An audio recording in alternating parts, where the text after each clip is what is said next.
Pues Antonio Bueno Vallejo, el principal dramaturgo de la segunda mitad del siglo XX para muchos, entre los que me incluyo, pues sabido, nació en Guadalajara en 1916. Bueno, pues él estudió Bellas Artes. Sus primeras vocaciones fueron quizá la música. A él le gustaba mucho la música.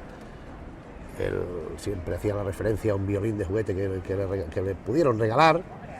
Él tocaba la pianola, lo reconocía muchas veces. También le interesó mucho la pintura y el dibujo. Él estudió Bellas Artes. En su primer libro no es ninguna obra de creación, es un libro sobre el grabador Gustavo Doré, hijo de un militar, un señor pues, de una posición decorosa.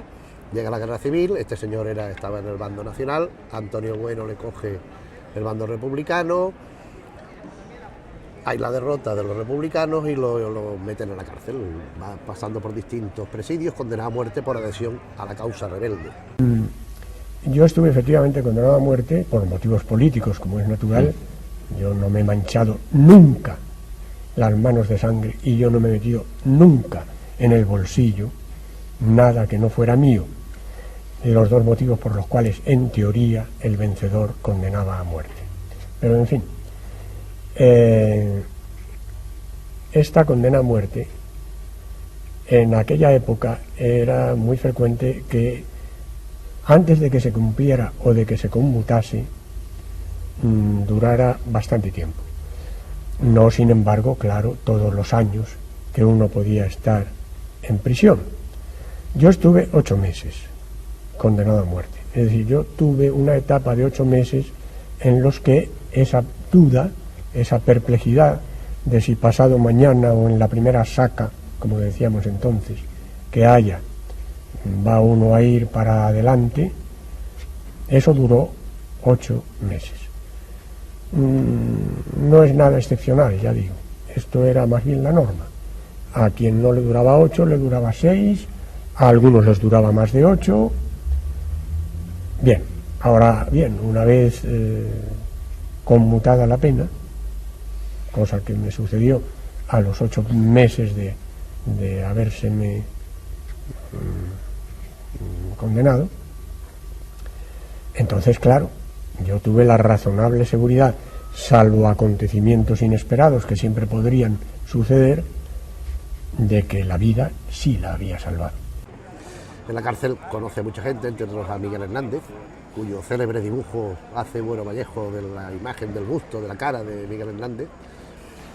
Y cuando sale de la cárcel es cuando empieza a hacer teatro. Gana en el año 49 con Historia de una escalera el premio Lope de Vega. Estrené el año 49, Historia de una escalera, fue el premio Lope de Vega, que se volvía a dar después de muchos años de interrupción. Tuve la fortuna de ganar el premio y después tuve la fortuna, si es que era una fortuna, porque eso nunca se sabe, de que el público aceptara muy bien la obra. Y a partir de ahí una carrera imparable de éxitos, de obras de primera magnitud. Él había escrito con anterioridad, en el año 46, En la ardiente oscuridad, una obra donde ya introduce elementos de lo que será su poética característica, es decir, lo que él aporta al teatro. Si por ejemplo lo confrontáramos con Bertolt Brecht, que Bertolt Brecht crea el distanciamiento, el teatro épico, donde hay un distanciamiento respecto de lo que ocurre en escena y el patio de butacas. Bueno, Vallejo lo invierte, hace los efectos de inmersión, que le llama Ricardo Domene, es decir, mete al espectador en la cabeza, en la mente del actor, del personaje, sea Goya en El sueño de la razón, sea Velázquez en Las Meninas, sea Esquilache en Un soñador para un pueblo, sea Ignacio en la ardiente oscuridad, sean cualquiera de los múltiples personajes que fue desarrollando a lo largo de sus 30 y tantos textos que desarrolló a lo largo de su carrera. Es un autor que fue evolucionando desde un teatro, digamos, más realista, siempre cargado de símbolos, nunca ajeno a todo la realidad que más o menos tenía que hacer de forma metafórica. Él tuvo una disputa con Alfonso Sastre sobre el posibilismo y el imposibilismo, si era mejor expresar lo que se quería de forma disfrazada o expresarlo tal cual, que la gente lo recibiera de forma directa, aunque eso implicara que la censura lo prohibiera, que no se pudiera hacer. Bueno, optaba por decir, no, yo quiero decir lo que quiero decir y no me importa recurrir a símbolos y a otros métodos que el espectador va a relacionar sin ninguna dificultad. Las presiones han sido muy grandes y a veces muy esterilizantes. Ahora bien, yo siempre digo, y es ocasión de volverlo a repetir, que no por eso debemos deducir forzosamente que ha sido imposible hacerlo todo. Pese a todo, ha sido posible hacer muchas cosas. Y a esa carta nos hemos apuntado los que hemos intentado hacerlas.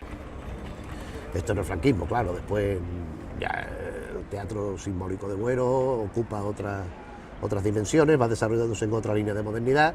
Sin duda es el gran renovador de la tragedia, es el gran creador de tragedia, no solo en habla hispana, sino a nivel de Europa y junto a Arthur Miller y Tennessee Williams a nivel universal.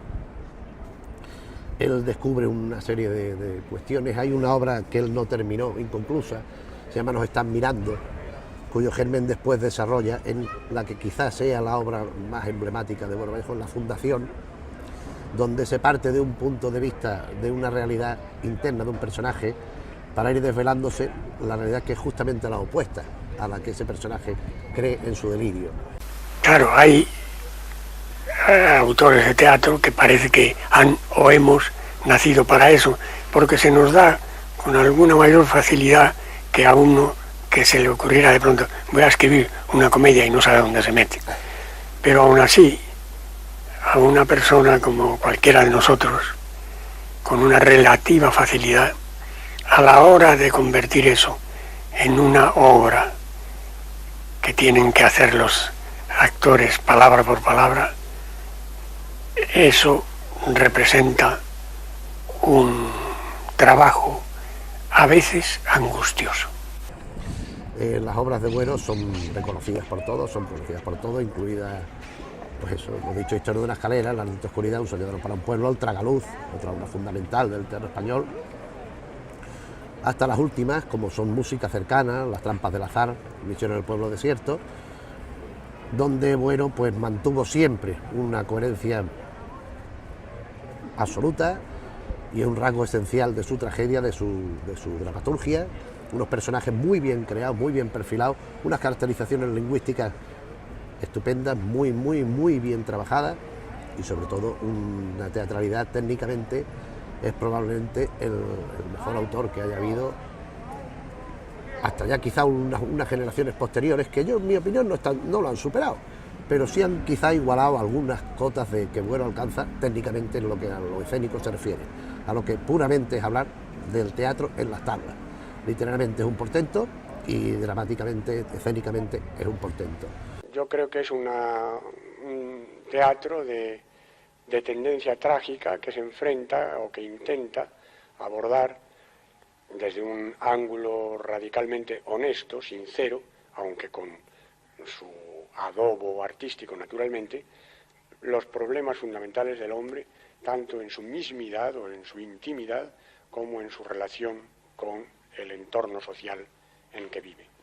Por tanto, Buero Vallejo es una figura fundamental en el teatro, y para cualquiera que le interese acercarse a cualquier perspectiva de la España desde el 1949 hasta el 2000, pues tiene ahí un referente obligado y que es un personaje realmente valioso y cuya obra es inmortal. Creo, sí, que puedo tener una cierta significación dentro de la escena española, creo que he aportado algo a ella, pero esto no se traduce en ninguna clase de endiosamiento, no, en absoluto.